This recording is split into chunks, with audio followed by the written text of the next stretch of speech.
Welcome to Aviafly, the YouTube history channel with aircraft, airlines, and aviation podcasts. If it adds value to you, please give the video a like.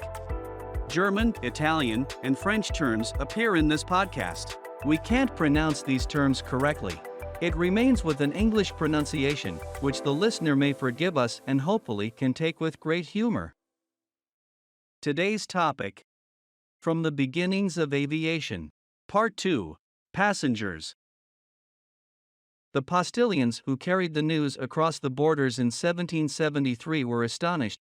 A ball-shaped machine had risen up gracefully in France and, after a brief moment, had come down to earth softly. The site of the event was the small town of Aeronaut, located between Lyon and Valence, where the Montgolfier family ran a paper factory. The inventors and manufacturers of the balloon were the brothers Joseph Michel and Étienne Jacques Montgolfier. The ascent, it was said, was brought about with the help of Montgolfier's gas. In reality, it was nothing more than hot air. But the Montgolfier brothers themselves were not clear about this. They had first worked on parachutes but were then inspired by the water vapor in the clouds to conduct experiments on the principle of lighter than air. Experiments with water vapor failed because it condensed quickly and soaked the thin paper bags into which it had been introduced. But the brothers also made no progress with hydrogen fillings. The rising of the smoke caused Joseph Montgolfier to hold envelopes of light fabric with the open bottom over paper fires. The warm air filled the envelopes and forced them to rise. Due to carelessness, the first small paper balloon burst into flames while still being filled. The second balloon, which already had a volume of 20 cubic meters, received such a strong lift that the strings used to hold it broke even before the envelope was bulging. Nevertheless, the balloon rose about 300 meters high and remained in the air for 10 minutes. For the first public demonstration on June 5, 1783, the Montgolfier brothers had a 12-meter-high balloon made with a volume of 620 cubic meters. The envelope consisted of canvas panels made airtight on the inside by lining them with paper. On the outside, the balloon was secured by a net of cords. Over a straw fire, the balloon was filled to bursting in minutes. When the holding crew released the ropes, the aerostatic machine quickly rose to an altitude of about 2,000 meters to the cheers of the spectators. Later, the balloon, which had become limp and heavy as the hot air filling cooled, descended about 2 kilometers from the launch site in Aeronaut. It was wrongly assumed at the time that the Montgolfier brothers had discovered an entirely new gas. The first passengers. In one fell swoop, the Montgolfier brothers had become famous. The French Academy of Sciences showed extraordinary interest. In a wallpaper factory in Paris, under the supervision of Étienne Montgolfier, a 22-meter-high balloon in the shape of a spindle was made of canvas sheets and paper. Tied to ropes, the magnificently painted aerial vehicle rose on September 12, 1783, but was destroyed by an unexpected downpour with strong gusts. When a replacement balloon was made, which only reached a height of 18 meters, the paper lining was dispensed with. Because it was disputed whether animals and humans could survive the journey into the air unharmed, a cage with a sheep, a rooster, and a duck was attached to the balloon. With these passengers, the balloon went up in Versailles on September 19. However, the envelope had cracked in 2 places during inflation. The balloon landed after 8 minutes of flight in a small forest 4 kilometers away. The animals were well except for a broken wing. The rooster had already suffered before the ascent due to a kick from the sheep. The next balloon was already destined for manned ascents. A gallery of wickerwork ran around the opening at the bottom of the balloon, which at the height of 22 meters had a diameter of more than 14 meters and a volume of about 2,000 cubic meters. On their airy balcony, the airmen were to carry straw and wool, ignited in a pool of glowing charcoal just below the balloon's opening. In the atmosphere, they could supplement the filling with hot air and thus extend the flight duration. In case of fire, the equipment was supplemented by a bucket of water and sponges. The tests proceeded without incident, so the free ride was finally dared. The memorable event occurred on November 21, 1783, in the Bois de Boulogne in Paris. The first aeronauts were the naturalist Jean-François Pilâtre de Rozier and the Marquis François Laurent d'Arlanz. After a false start, the balloon had been driven by the wind into trees near the launch site. The significant undertaking succeeded. At 1:54 p.m., the balloon slowly rose into the sky with the two airmen. The cheers of the crowd waving scarves and flags were so great that eyewitnesses who had never met before fell into each other's arms. Half of Paris was on its feet as the balloon drifted in the wind over Paris until it descended after 25 minutes. By reheating the balloon several times, the balloonists had prevented the novel aircraft from coming too close to the rooftops. The sensational flight covered a distance of 8 kilometers. The aeronauts and the inventors Montgolfier were celebrated as heroes. Early foundations of aeronautics. The news of the Montgolfier brothers' first public balloon ascent on June 4, 1783, in Annonay, had also provoked anger in Paris. Of all places, the event had to take place in a provincial town far from the capital. This spurred the ambition of the scholars in Paris, and they recapitulated what was state-of-the-art in science at that time. First of all, there was the hydrostatic principle that Archimedes had formulated about 2,000 years ago. According to this principle, a body immersed in a liquid loses as much weight as the liquid it displaces. According to the same fundamental law, a body filled with a gas lighter than air rises in the atmosphere until its weight is precisely equal to the amount of air it displaces. Water vapor rises because it is lighter than air. The same applies to heated air. By heating from 0 to 80 degrees Celsius, a cubic meter of air loses about 300 grams in weight. The first surviving proposal to apply Archimedes' principle to the atmosphere was made by the scholastic Albertus of Saxony, who lived from 1316 to 1350. He stated that a body filled with fire matter could float in the air like a ship on water but would sink just as a boat would if ordinary air entered. The Jesuit priest Loreto Loro, who lived between 1610 and 1658, taught, "If you want to make a heavy wooden machine fly, you must use fire. If you fear a fire, line the pigeon with asbestos so the fire can be maintained inside without danger." Otto von Guericke, a native of Magdeburg, Germany, who lived from 1602 to 1686, discovered that air density decreases when heated and increases again when cooled. In the 17th century, the Italian Jesuit priest Francesco Lana de Terzi developed a theory of airship travel based on the vacuum method, which could not be put into practice only because of technical inadequacies. According to his proposal, for spheres of copper sheet or thin glass, every 43 meters in diameter, were to be pumped empty of air and then carry a vehicle with a sail through the atmosphere. The English researcher Henry Cavendish, born in 1731, determined that hydrogen is 14 times lighter than air. This paved the way for the realization of Lana de Terzi's theory, for now, there was no longer any need for a vacuum and strong jackets to withstand the air pressure from outside.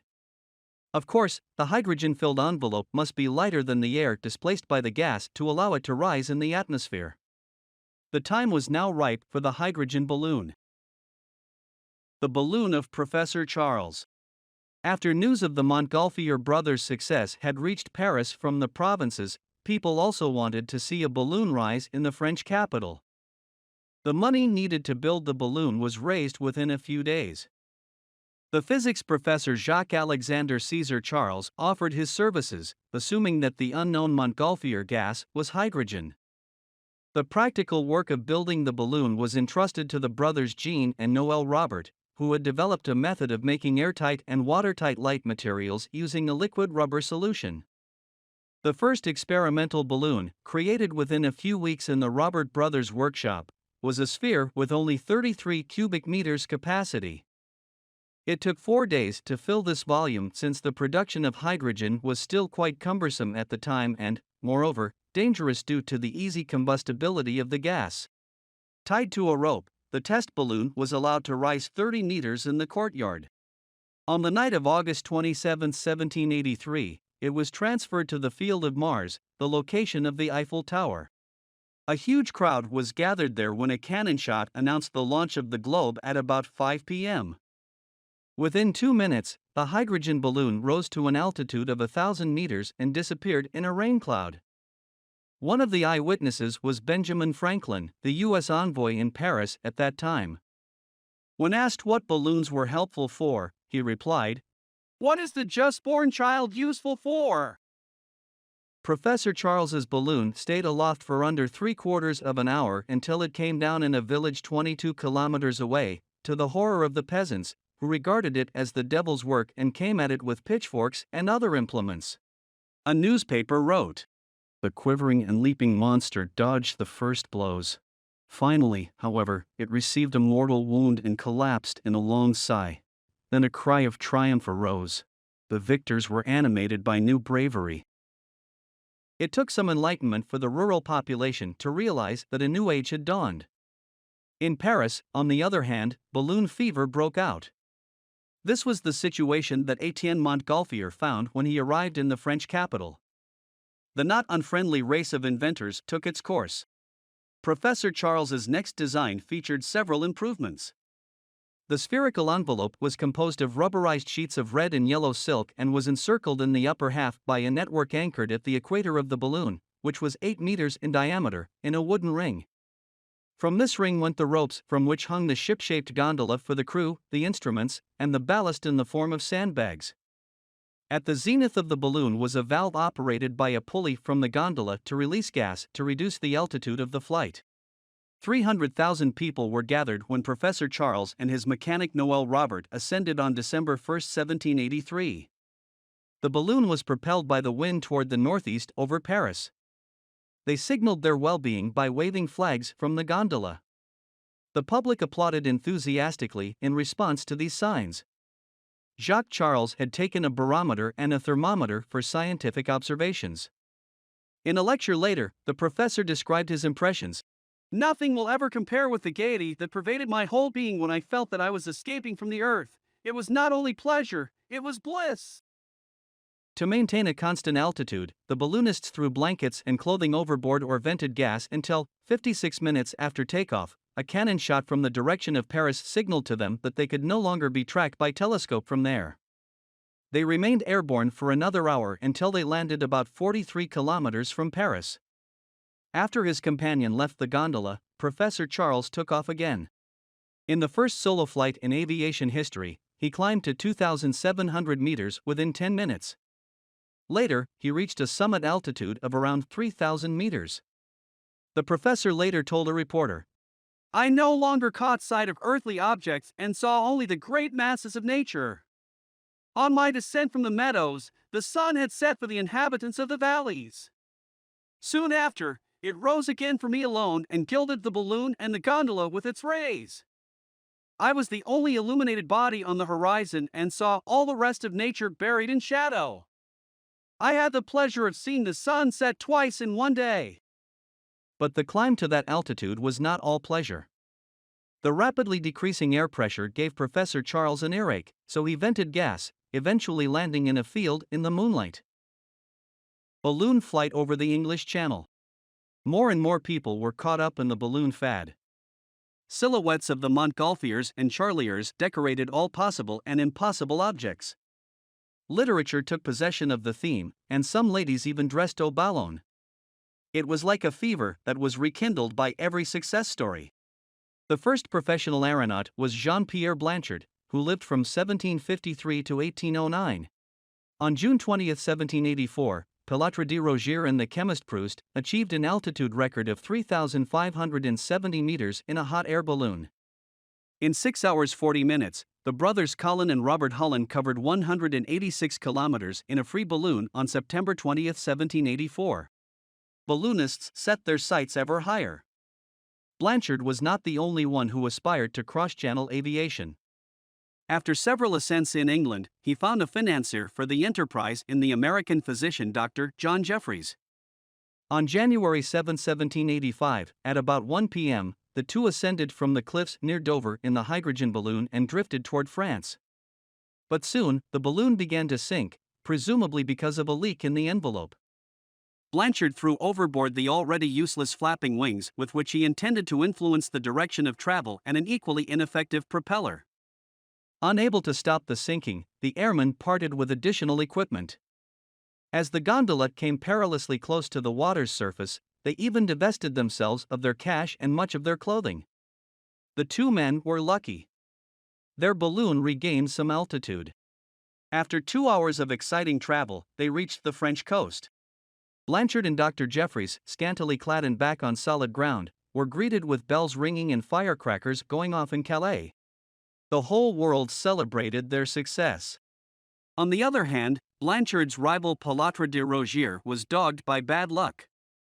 He had received 100,000 francs from the government for constructing his balloon, a combination of hydrogen and a hot air balloon. Under the gas sphere was the cylindrical hot air cell, which was to be constantly heated to improve vertical steerability and eliminate the need for ballast. However, this combination was hazardous. Because hydrogen, which is already flammable, forms oxyhydrogen gas when combined with oxygen. Professor Charles had warned him, "You're doing no more or less with it than if you hang a powder keg over a fire." 4 months, Pilâtre de Rozier waited on the English Channel for favorable weather and the right wind to sail to England. Early in the morning of June 15, 1785, he took off with Pierre Romain, the builder of the idiosyncratic balloon. Rising rapidly, the Rozier got caught in a layer of air with the opposite wind direction. It was driven back toward the mainland. Pilâtre de Rozier pulled the valve line, which, unlike other balloons, was guided on the outside, causing a long tear. The crash could no longer be prevented. Ballooning suffered its first fatalities. In detail, the accident reports differ significantly. Some sources speak of an explosion. It is possible that hydrogen ignited due to static electricity generated when the valve line was pulled over the balloon envelope. Balloon ascents as a fairground attraction.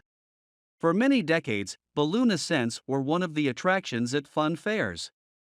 To keep the paying public in line, the professional aeronauts always had to develop new gags. These included ascents of an aeronaut on horseback, setting off fireworks from the balloon gondola during the night, and even civil weddings high above the ground. After Blanchard had first tested parachute jumps with animals, André-Jacques Garnerin dared the first parachute jump from the air in 1797. The descent from a height of 1,000 meters was carried out under solid pendulum movements because at the zenith of the parachute, there was still no opening from which the accumulating air could escape. Among the famous balloon pilots was the Englishman Charles Green, who by 1835 had covered almost 10,000 kilometers on 200 flights and now set about building the ideal balloon based on his experience. The 24-meter-high balloon, christened Royal Vauxhall, rose to an altitude of around 4,000 meters in 5 minutes on its premiere flight with an illuminating gas filling and 9 passengers.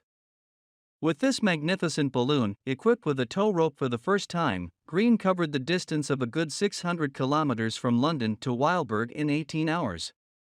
That was a world record. However, he could not realize his plan to cross the Atlantic in an easterly direction with the balloon, especially as he lacked the money. The American John Wise also wanted to cross the Atlantic in a balloon. A businessman had financed the construction of the Atlantic, a massive balloon with a diameter of 18 meters and a height of more than 36 meters. On July 1, 1859, Wise and 3 companions set off from St. Louis on a test flight that was to take them immediately to the east coast of the United States.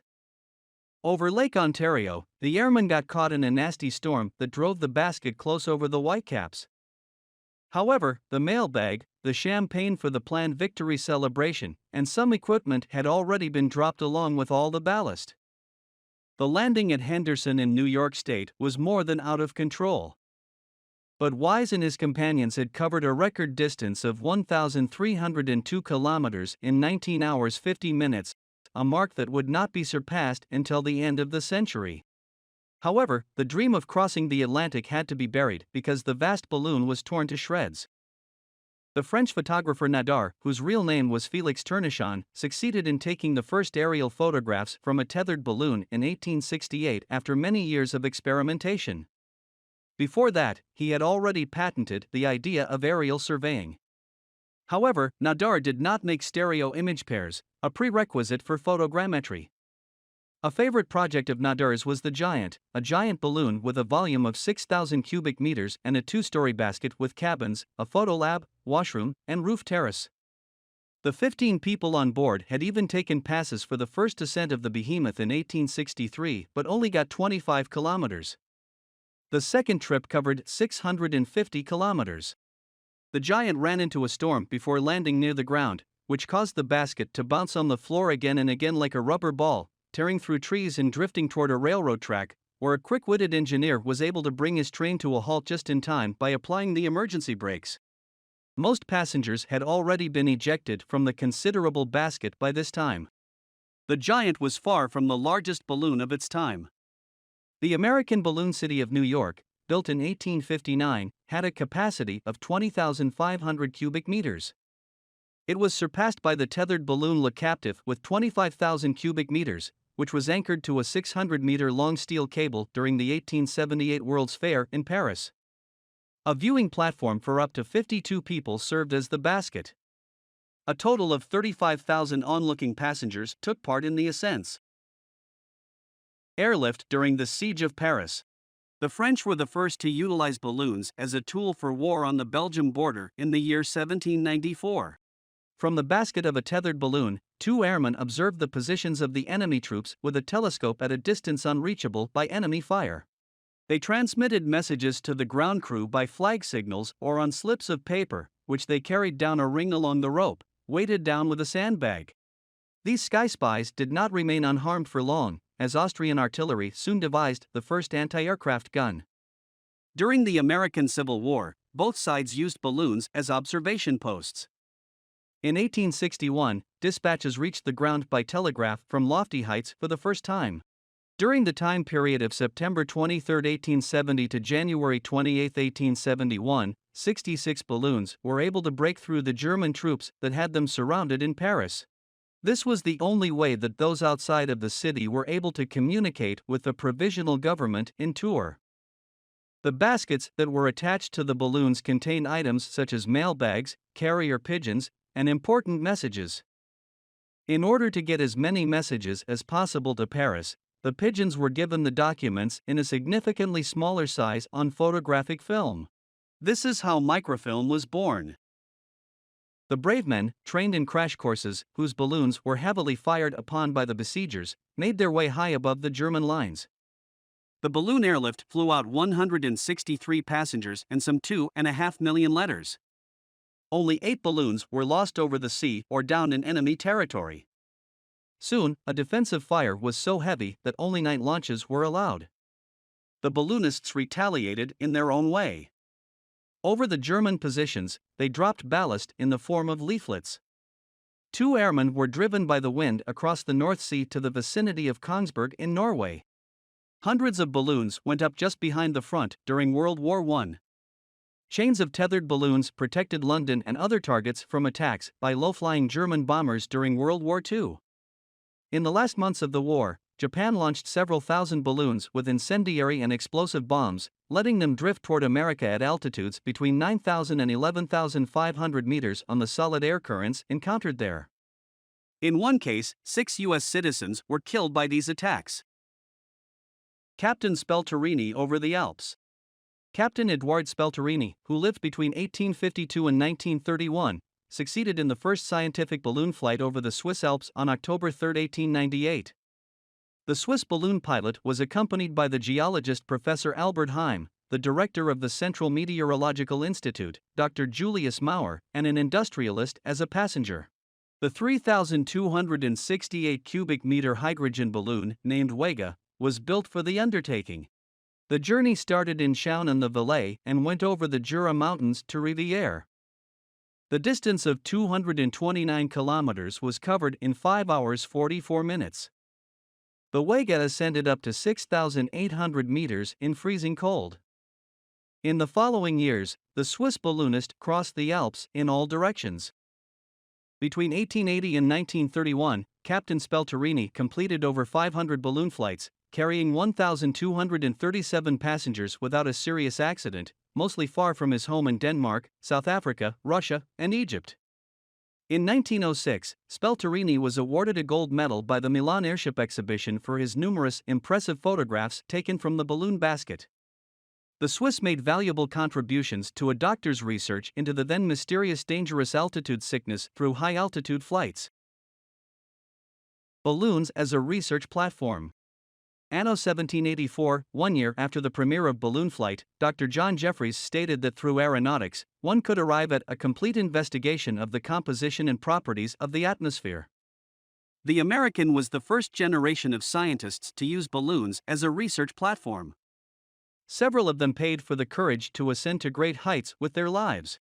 From an altitude of 7,000 meters, the French physicist Joseph-Louis Gay-Lussac brought back an air sample in 1804. Upon examination, he found that the air at that altitude had the same composition as it did near the ground.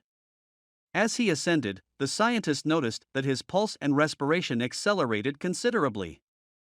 That the cirrus clouds at high altitudes contain ice crystals were observed by Augustin Barrel and Jacques Bixio in 1850.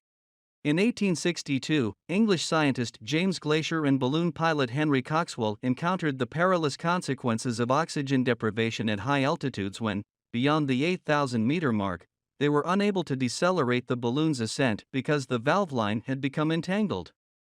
At over 8,500 meters, Glaisher's arm, which had just moments before been full of strength, hung down limply and as if it were broken. His other arm was paralyzed in the same way. The researcher fainted.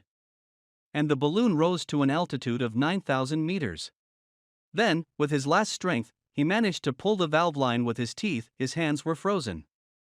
Glaisher regained consciousness in more oxygen-rich layers of air. During a total of 28 ascents, the team gathered valuable scientific knowledge. Equipped with an oxygen apparatus, 3 Frenchmen attempted to break the altitude record in 1875 after testing in a vacuum chamber. They were doomed by euphoria, a typical symptom of altitude sickness. Scientists Joseph Croce Spinelli and Theodore Sivel never awoke from the unconsciousness that afflicted them beyond an altitude of 7,000 meters, and balloon pilot Gaston Tissandier remained utterly deaf. The maximum height reached during this flight has been estimated at 8,500 meters. German meteorologists Arthur Berson and Reinhard Schüring reached an altitude of 10,800 meters on July 31, 1901, while constantly inhaling oxygen. 30 years later, in an airtight aluminum sphere in place of a balloon basket, Swiss explorer Auguste Piccard and his assistant Paul Kipfer penetrated the stratosphere. They reached 15,781 meters. That was the Aviafly podcast. We would be pleased about your like and your subscription because only this way can we continue to offer you exciting podcasts from the world of aviation. See you soon!